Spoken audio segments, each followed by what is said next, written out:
ini sudah bagus lah ini pendidikan mutu, dan insya Allah ke depannya mutu pendidikan kita makin bagus ke depannya. Apa kemudian Pak harapan Anda sendiri untuk kepala sekolah yang nantinya terpilih? Ya, harapan saya apabila mereka terpilih dan memang harus sesuai dengan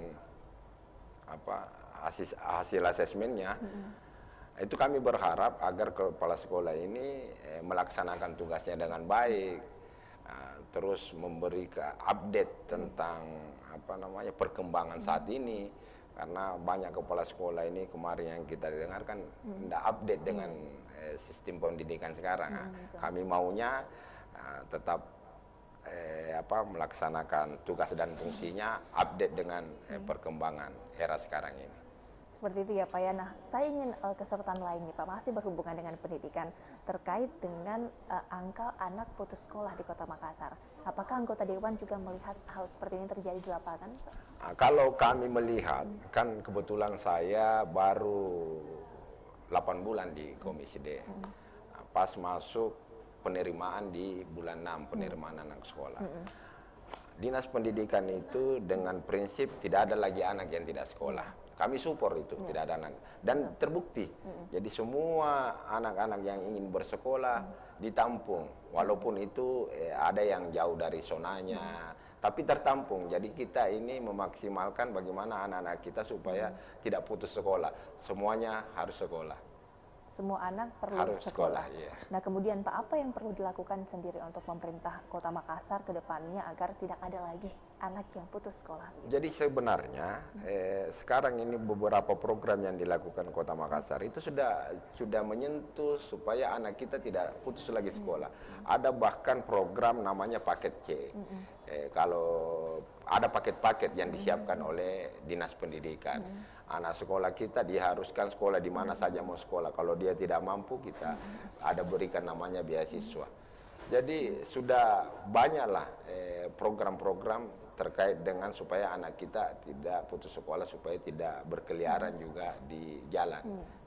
Karena dikhawatirkan ketika angka pengangguran, angka putus sekolah tinggi, kriminalitas juga tinggi begitu ya Pak di Kota Makassar. Nah untuk mengantisipasi nih Pak angka kriminalitas yang biasanya terjadi di adik-adik kita anak sekolah di Kota Makassar, apa yang perlu menjadi perhatian Pak?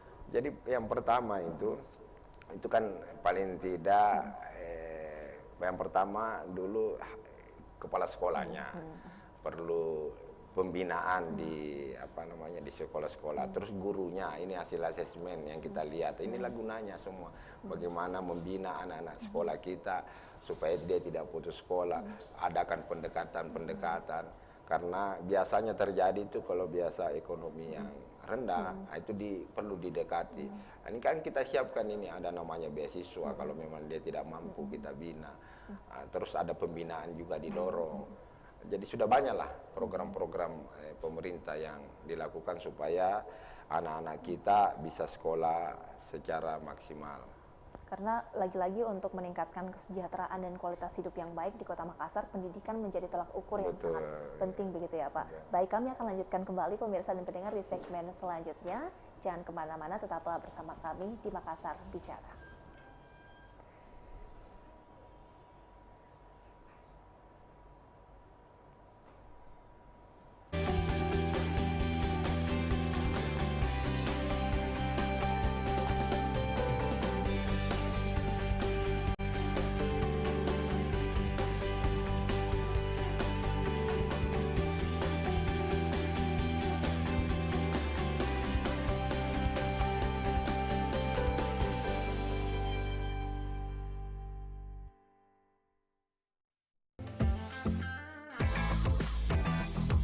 Ketinggalan informasi? Yuk follow Instagram jaringanmedia.co.id. Jaringanmedia.co.id adalah portal media informasi atau media cyber yang menggabungkan antara seluruh media Fajar Group, media WSM Group, media Jawa Post Group.